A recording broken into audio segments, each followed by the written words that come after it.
what has happened in the United States. Tulsi Gabbard resigned, and she's she was one of the, in my opinion, one of the most important characters or figures in the Trump administration, because before, on January, when we thought that she's going to be part of the administration, we thought that she's going to be against the war in the Middle East. She's going to help Donald Trump in the case of the war in Ukraine.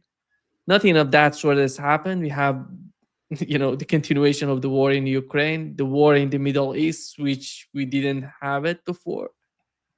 And she didn't do anything. She was against, expansion of American forces in the Middle East.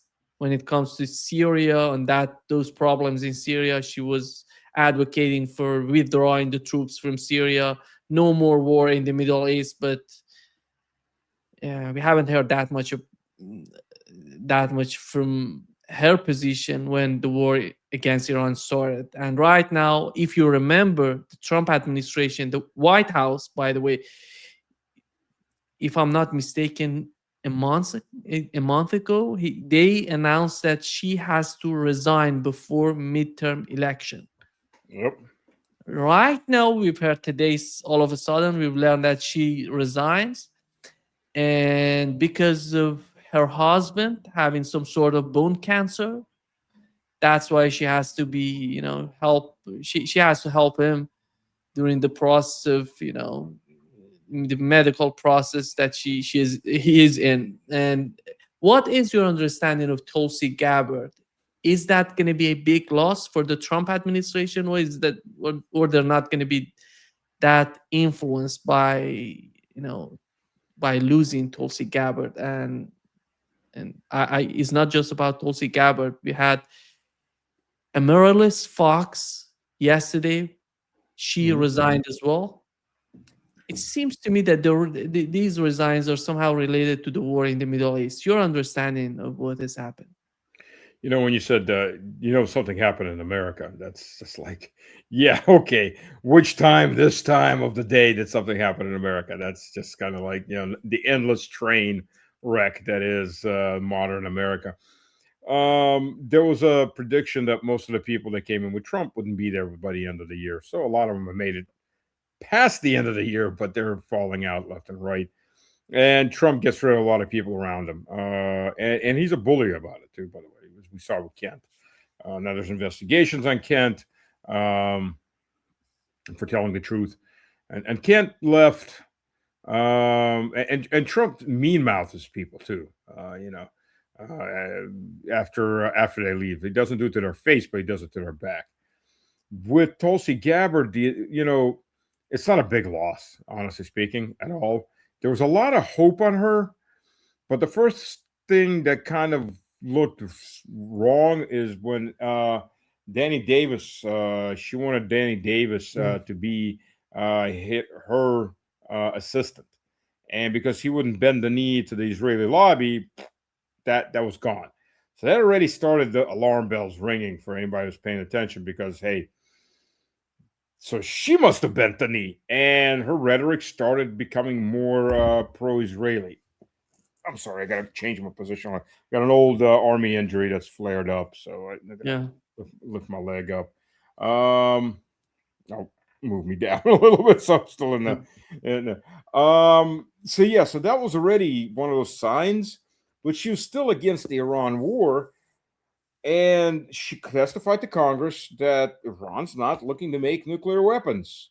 At which point she got backslapped. And off she goes. It becomes a wallflower.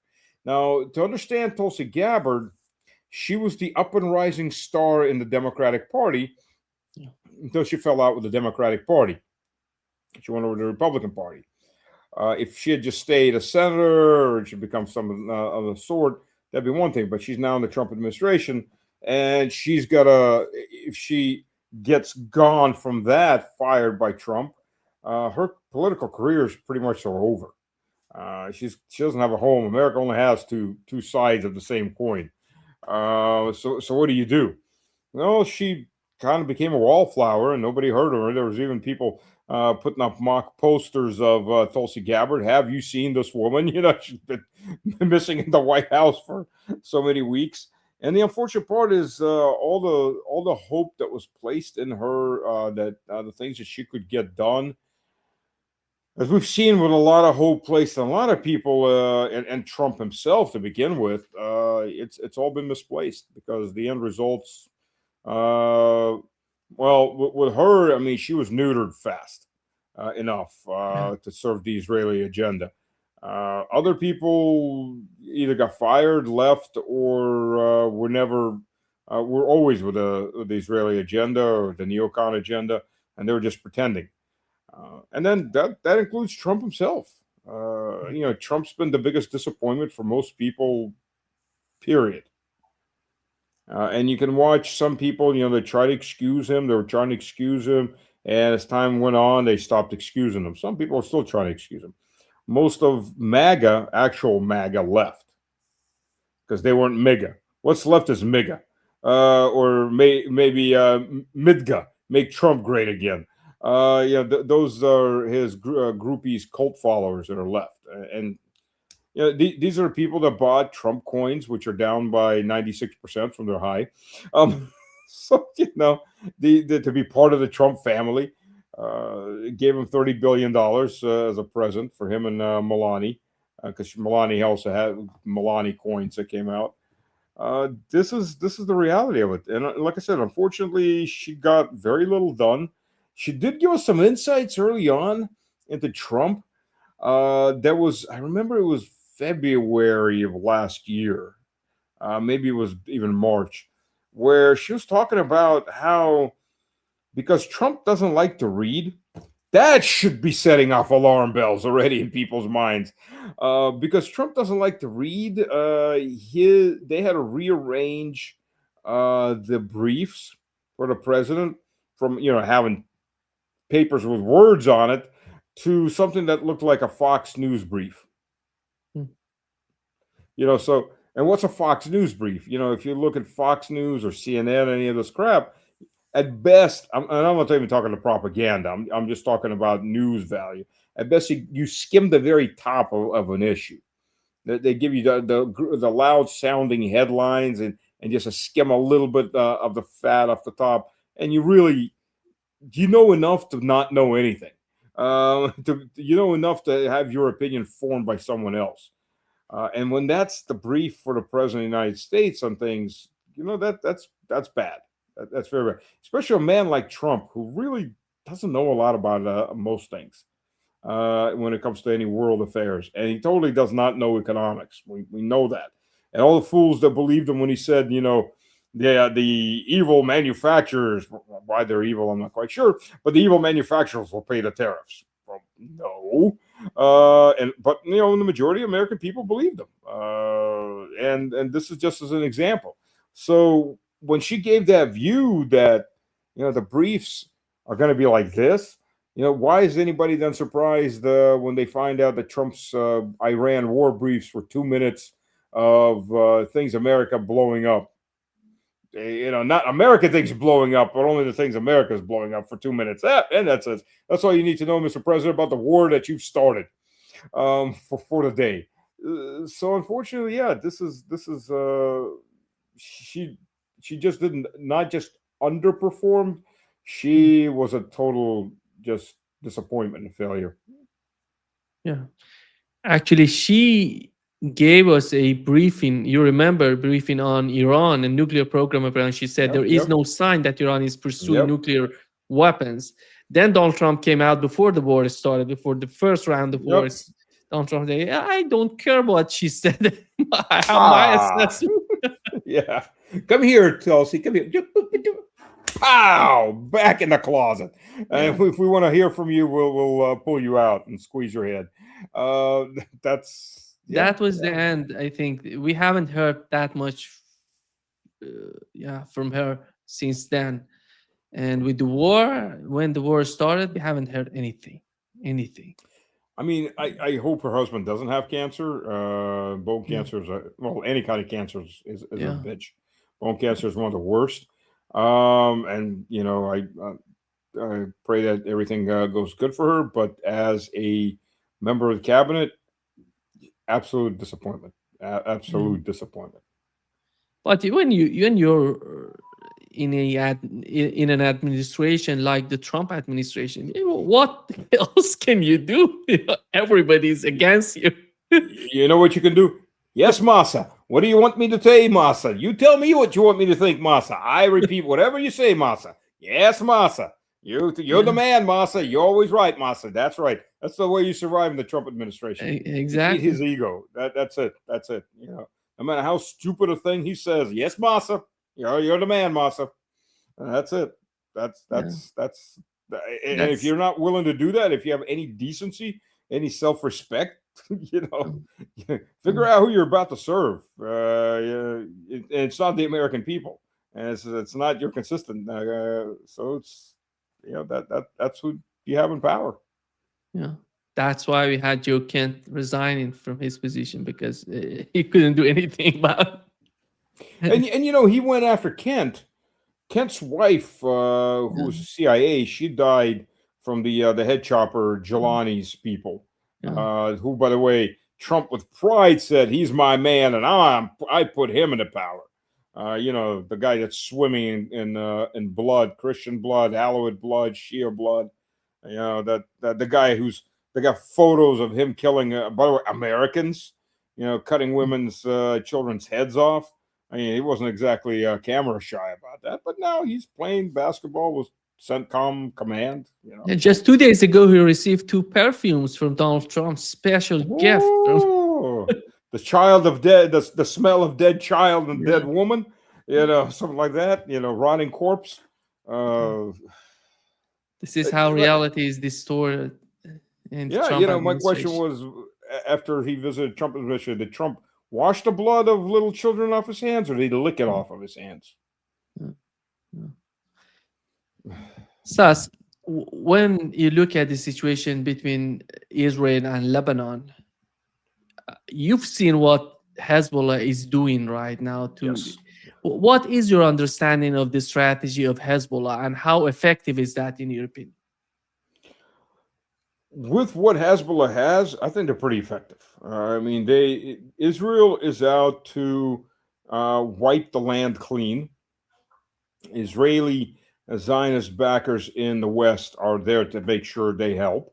Apple, by the way, Apple Maps, Ethan Levins, if you know who he is, I was talking with him. He was the first one that saw and published the Apple Maps that had wiped all the Lebanese settlements off of southern Lebanon except for Tyre. 3,000-year-old villages, all their names disappeared because that they're preparing to replace them with Israeli names.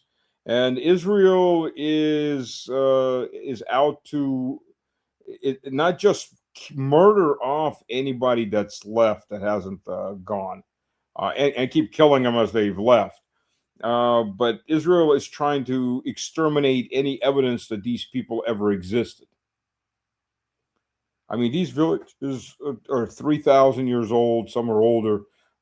They've survived. I mean, much of their populations has been killed many times because of different waves of invaders and wars. But the villages have survived. People repopulated them. Tyre as a city is what, about 4.5, 5,000 years old, somewhere around there. Alexander the Great was building quite literally a bridge from the mainland to the original city of Tyre, which was an island. I mean, we have plenty of evidence and everything archaeological of how old the city is. The Israelis gave them orders to leave, so they're telling sovereign people in a sovereign nation you have to leave. And if you don't, we're going to level all these buildings anyways and wipe the city out because it's not our city. So we'll just exterminate our history and everything else. The Israelis are an out of control psychopathic regime. And the problem with that regime is replacing Netanyahu it will actually make things worse. That's the lunacy that you live in. There's 20, maybe 30% of the population that's against all of this. 70%, maybe 80%. somewhere between that, is all for this, and they want it worse. They want more murder. They want more genocide. They want more dog rapes of prisoners. They want more hangings. They want more organs taken out. They want more. They can't get enough of the blood. They friggin' cannot get enough of the blood. I mean, when people get on grassy knolls and have picnics watching other people get murdered, when settlers bring their children onto boats and ride up and down the Gaza Strip at night, watching Gaza getting destroyed and telling their children, "This is where you're going to be living as soon as we get rid of this vermin," and they videotape, and this is just conjecture. This is videotaped that they post on the internet with pride. So this isn't something Stas decided to make up, as maybe Israelis are. This is videos, their own videos. These are pogroms against Palestinian villages, and not just Palestinian Muslim villages, Palestinian Christian villages. They go out there and they burn people alive in their houses. They destroy their crops. They steal their sheep. I mean, just look at Jerusalem. Jerusalem used to be a quarter Christian. It's a hell of a lot less than that now. And you get Christians assaulted every single day. Priests, nuns. We just had that recent incident where a nun was pushed pushed and kicked by one of these psychopaths. I mean, this is something that's it's a very sick society, and God forbid, that society, if you're an Oriental Jew, a traditional Jew. One of the people actually lived there long before the ones from Europe arrived. The ones that said we were here before Israel, will be here after Israel. So those people get beaten even worse than the Palestinians because they're seen as race traitors. This is a very sick society. That's first and foremost action on anything is violence, including against each other. I mean, this is, I don't know how else to describe it. And we see when Israeli snipers start whacking themselves because I guess putting bullets in children's heads finally got to them, and they're screaming in the night and are drugged up because they've killed so many children. Well, at least they had some humanity left in them to make them feel guilty. I think a lot of them don't have that, even that. This is what we're facing. And as long as the European psychopaths, and not to mention the American psychopaths, are backing in full tilt. Remember what Mert said? They're doing civilization's dirty work. Yeah. So, in other words, if you're not part of the EU or the US, you're not civilized. You're animals to be cleared. Whether you're Shia, whether you're Sunni, whether you're Orthodox, whether you're Buddhist, whether you're anything else, you're just animals to be cleared. That's the message that everybody should have heard. The rest of humanity should have heard. That these psychopaths, they're not done. We beat their grandfather's teeth in when they came last time, the brown plague, and the brown plague's up again. And we're going to have to do it all over again, except this time leave them in ruins. We're back to the Nazis. Except the Zionist Jews, anyways, are now part of the club. So we're back to the Nazis, and Europe is there's a reason the U.S. Unblocked its archives on Germans that it had taken from Germany, on Germans on who was on their backgrounds from the 1940s, from the early 1940s, whose grandfather was in the SS or Gestapo and all that, and they've now opened it up.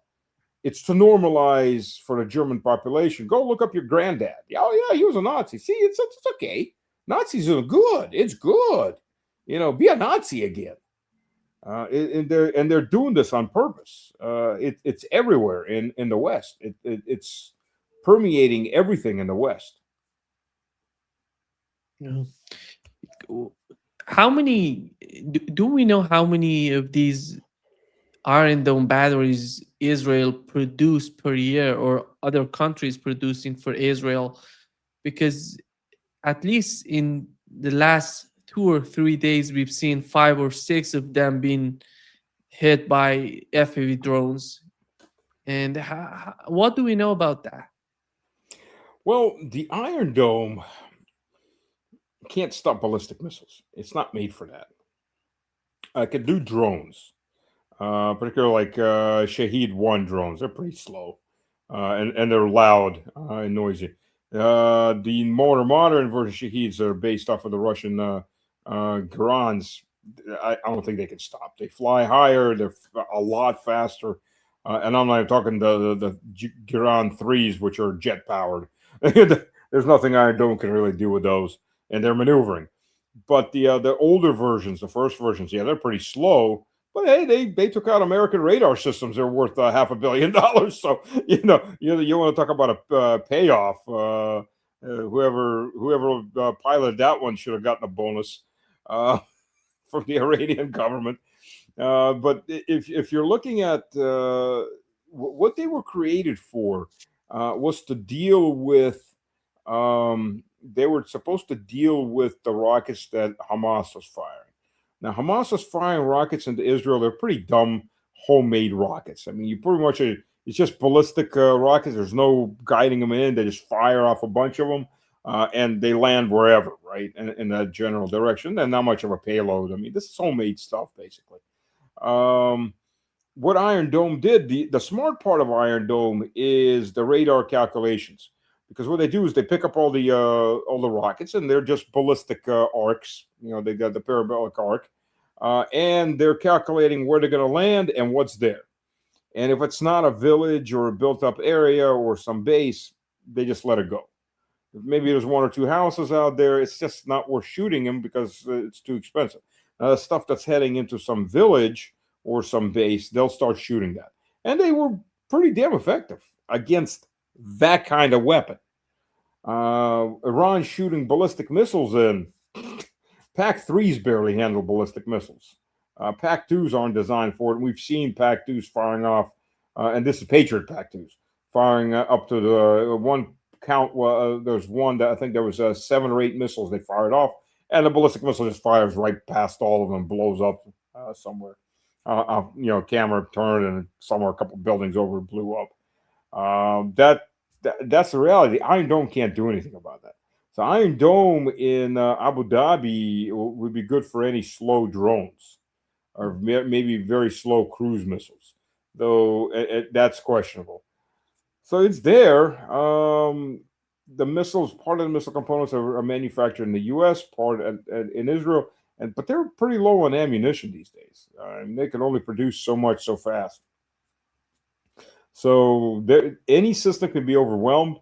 And yes, you're right. I've got one of these videos I'm going to put in actually part of my update that I'm going to videotape after this, where one of these Iron Domes is taken out, one of the launchers taken out by a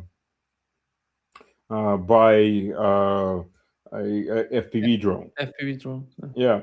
And the problem is for Israel, Israel is relatively small, and these Iron Dome missiles don't have that long of a range. So, like it or not, you got to get them close enough to the border, so you don't have to fly that far. And by the way, for the Israelis, this is a disaster, because not just because this one launcher was taken out, but because they've got tanks, they've got other equipment. It's all being taken out on the Israeli side now, not even the stuff that's inside of Lebanon. And Lebanon has been a very bloody nose for them.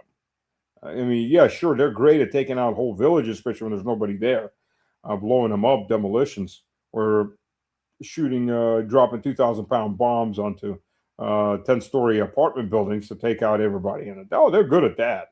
But fighting face to face, or worse, drone to face, with Hezbollah has been a unmitigated disaster for the Israelis.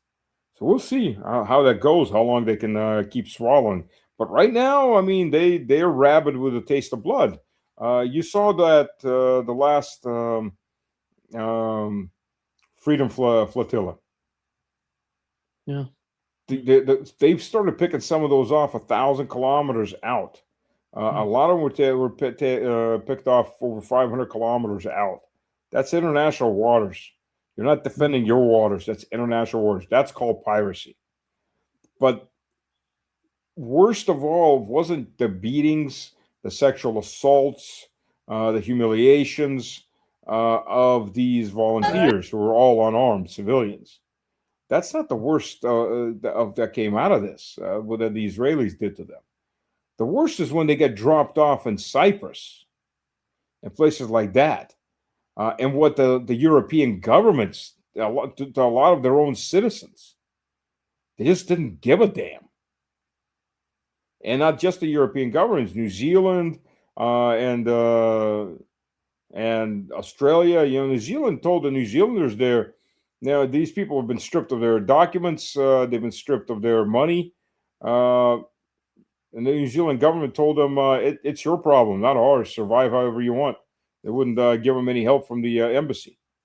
I mean, this is how spinelessly pathetic the parasite class of the EU and Western governments are. They're parasites. Oh, they'll take, but they break that social contract instantly because they're all bought and paid for by somebody else. I mean, look, the Republican Party in America with Massey being gone, who's left? Rand Paul. I'm sorry. Yeah, Rand. Pretty much that's it. The But Republican Party needs. Laura Loomer today said that he's going to be next in the line, and they're going to go after him, Rand Paul. Of course they are. The They're gonna Republican remove Party needs to go ahead, and the Democrats aren't that far behind. They're about 80% there. Yeah. The Republican parties are basically 99.9% there. The Republican Party might as well register as a foreign agent under the foreign agent laws of 1948 U.S. Because they are a foreign agent. They have no representation of the American people. They are an absolutely owned entity, and they are all getting paid by people through a foreign government. That they represent that foreign government. I mean, Ted Cruz told everything on Tucker. I wanted to be the best defender of. I wanted to go to Senate. I want to be the best defender of Israel in the Senate, not the people of Texas that elected this parasite, but of the Israeli government. I mean, that should be instant disqualifier of being a member of parliament, of any parliament. If somebody says something like that, okay, we're stripping you of your mandate. До свидания. Go have a special election, and you're banned from running. That should be something that the parliament votes on. You don't have that kind of law in the U.S., but Russia does. By the way, Russia does. They can strip a member of parliament of their mandate if they do something like that, or if they have dual citizenship and they didn't disclose it. They're not, because you're not allowed to be a member of parliament if you have dual citizenship. U.S., that's not a problem. It's very questionable how many of those people have dual citizenship with Israel.